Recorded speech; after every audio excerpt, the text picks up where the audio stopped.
to all my friends out there. Hi, you guys. Here we are again.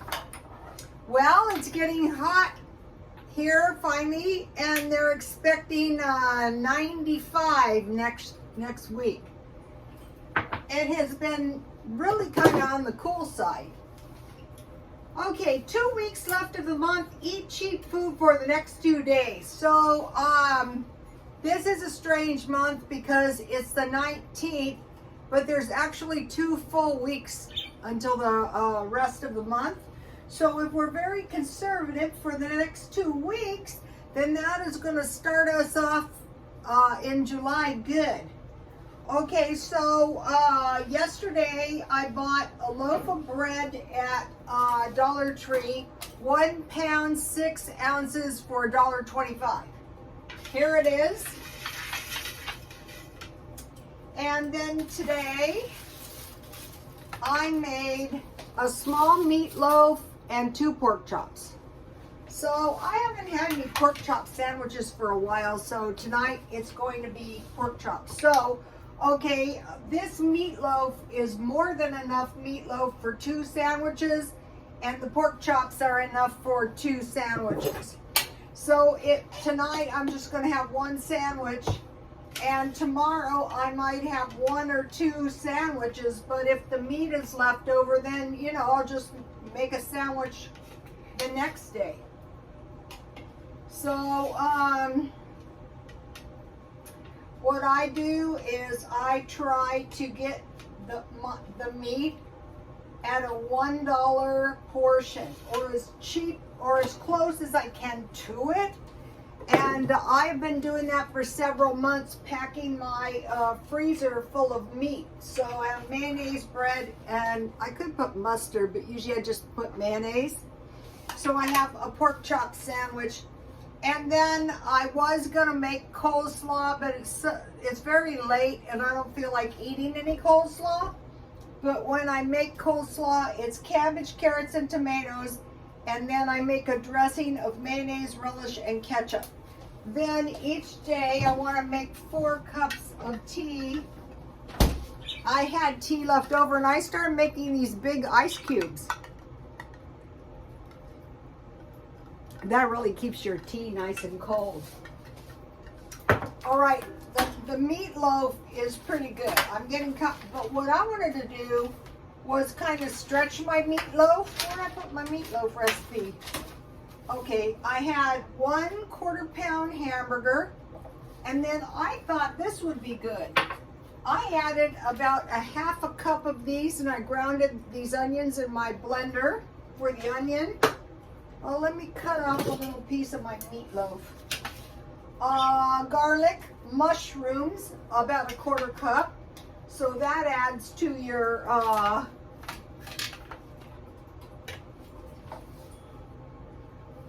make a 1/2 pork chop sandwich and a 1/2 meatloaf sandwich. Yummy. I could put ketchup on my meatloaf if I can find it.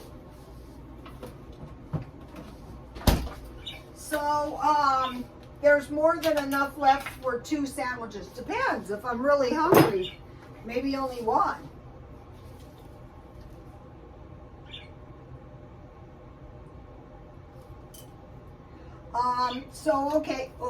So I started packing my freezer full of 1 portion, portions of meat, and then I had breadcrumbs. So I didn't use as many breadcrumbs because I had the garlic, the French fried onions and the breadcrumbs. And then I had 1/2 an egg. So here it is. So I want at least 5 ounces of meat per day. Okay, now I have 1 canned fruit, so I picked pears, and what I'll do is I'll slip it in the oven, in the refrigerator, and so then I will have pears. I have tea, and then for dessert I have, I can have hot chocolate, Or I can have I can have some kind of Jello. I need to stock up on some more of these. Or I can have pudding. So I just started keeping these in the refrigerator. Or I can have pudding. So those are my options for dessert. So this is enough food for 2 days. But if I get hungry, I can get my cereal and milk out of the stockpile. Or I can have soup and crackers. So what I did is at some point I bought these soup, this soup assortment, but you have to get them online and they're rather expensive. They're like $25 for 30, but that's enough for a month. And then I have these crackers. And sometimes I eat the third meal and sometimes I don't. I usually eat it in the middle of the night. All right, now what I have here in this little box, which was the other box of soup. So when I bought 2 of these, it actually cost me 50 bucks, but that lasted me about a month. So in here, I just have 2 cans of soup. And when I'm in my car, sometimes I just eat soup out of the can. But lately I've been eating hamburgers that I get free off my app. And I have Vienna sausages and sardines, and I mentioned to you guys I like to eat them with large fries. And then I have some packages of meat. So this is for the next 2 days. Depends. Sometimes I eat a lot. So this is, and then in here I have 2 of these that I bought out of, you know, when I bought sandwiches, these are Kool-Aid. And then I have some fruit roll-ups. They're little now. I have a couple of breakfast bars that I could eat. And another fruit roll-up. And I bought these of fruit bars for 25 cents one time. So that is basically what I'm going to eat. Oh, it's hot in here. I'm going to eat for the next 2 days. Okay, so that is what I'll be eating for the next 2 days.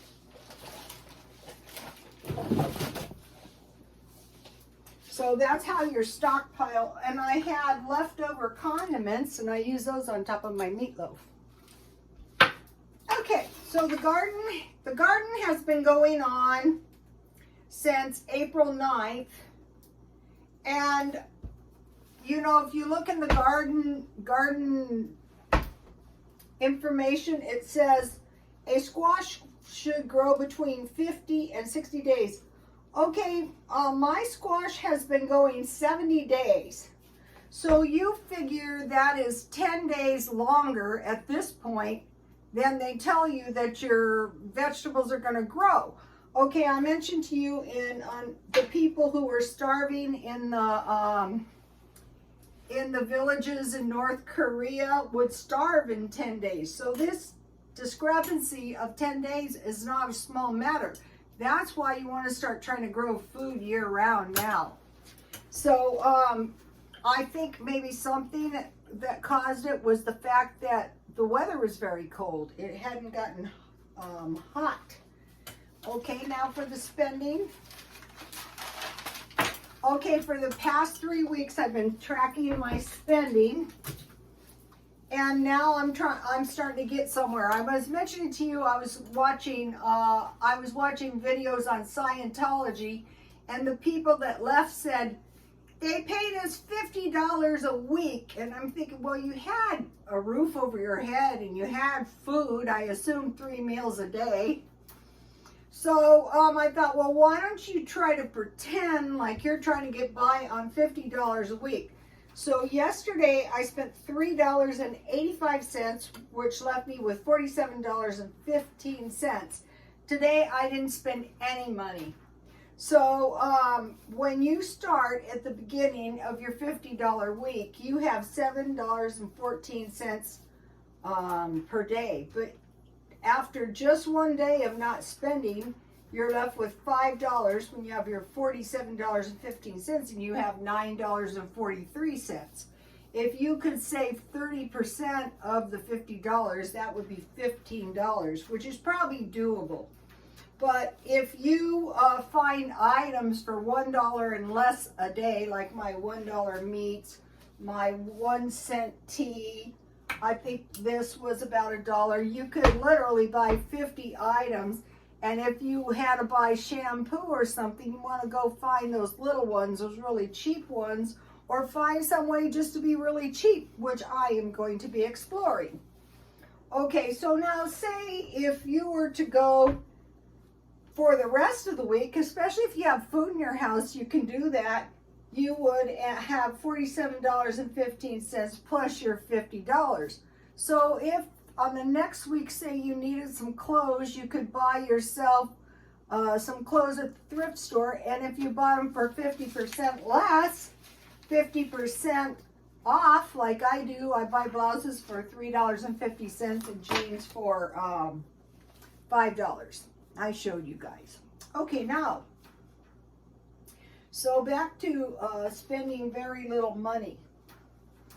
Okay, so what I do when I'm being really thrifty is I buy low cost packages. So like if I need toilet paper, I have found that the toilet paper at Dollar Tree for $1.25 is a better buy than the dollar toilet paper at Walmart.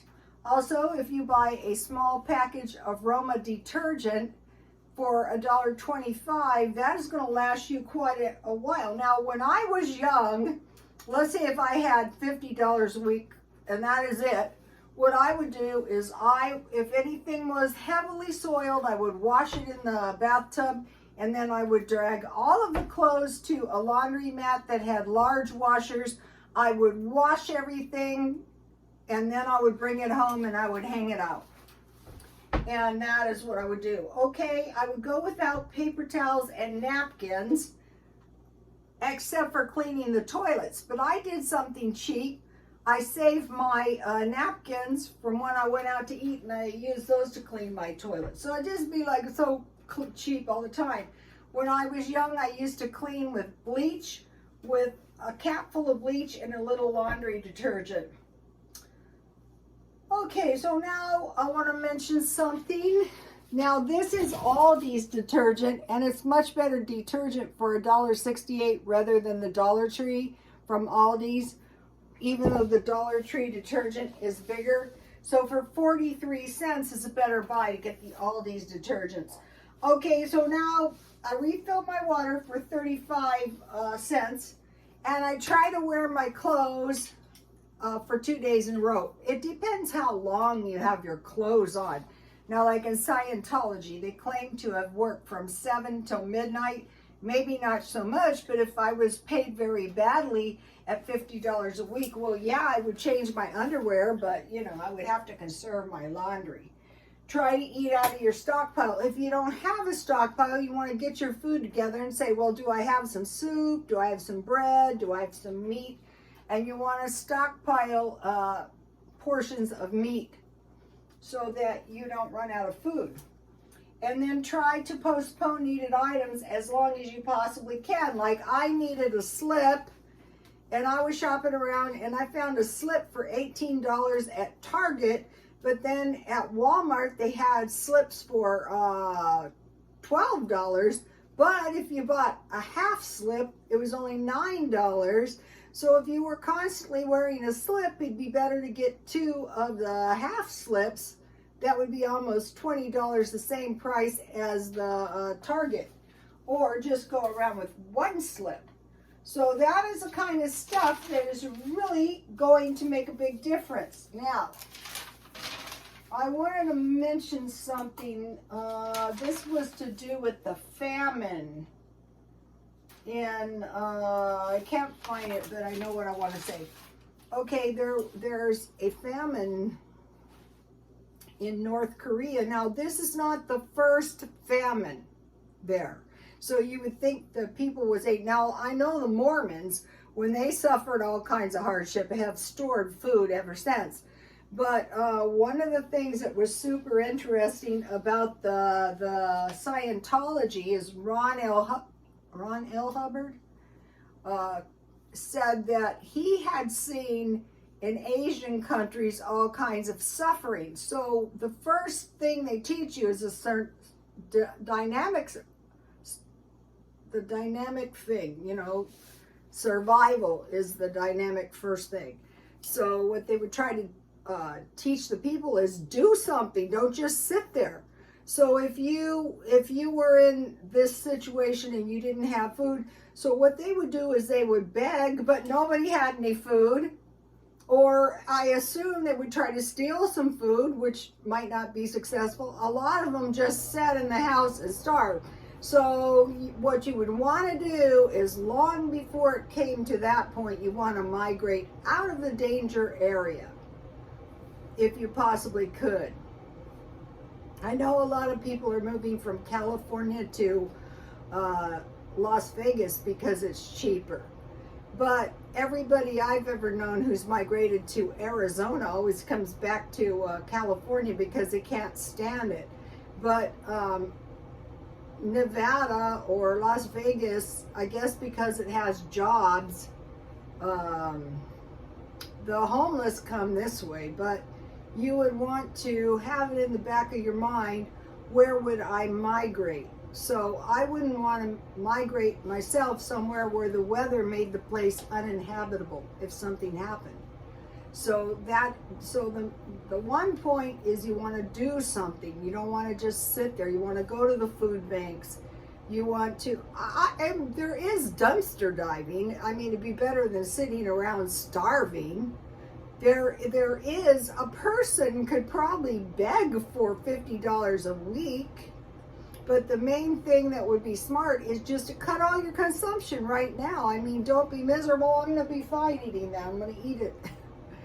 And be thinking about, okay, so part of the point of this video too is how to stockpile so that next week, next month, next year, and this year-round garden is something that really needs to be learned, and that's indoors. So, well, I can't garden. Really? Well, you get seeds and food you buy all the time. I'm sure the people starving, what they didn't have is rice. So the two things that you could be in danger would be bread for us Westerners and meat. Because the wheat always goes. But if one was in an Asian country, it would be, oh, I know what I wanted to mention, I almost forgot. When I was working as a nursing student, you know, people wouldn't want to eat, and I would see nurses, various nurses, get about a quarter cup of food on a spoon and make the person eat it. You know, just 1/4 cup food's going to keep you going. Also, if you're very, very poor and you're facing something like what's happening to the people in Korea, it would be much better to eat every other day. They were saying, you know, they were trying to go 2 days. So out of 4 days, it'd be better to eat every other day. Or then within 10 days, back to the why you want to grow food year-round, they starve, literally. I saw a video where the people start growing soybeans. You know, an old man told the lady to grow soybeans. I try to grow soybeans, and some bird or something ate the soybeans down to, there's no soybeans. So I have to start my soybeans over, and if that doesn't work, I'm going to grow them on my balcony, and whatever is eating them in the early mornings. So I have to figure this out, and I can tell you right now there's no soybeans, but I'm trying to grow those. Also, I could not get soybean. I will grow those because then you can make tofu. So if the people do something, don't just sit there. And the better thing to do is do something now before we get into some kind of, you might think it could never happen in America. Well, it wasn't that long ago. It did happen. So my grandmother's grandmother was born coming across the plains from Missouri when they were run out of Missouri. So I have knowledge of things all the way back to about 1906, and so that includes the Depression, and there was no meat. It was really bad. Figure 1930 is 100 years ago. In historical times, could that happen again? Yeah, it could. Anything can happen. So, okay, you guys, I will see you tomorrow. Please like, comment, and subscribe, and God bless you all.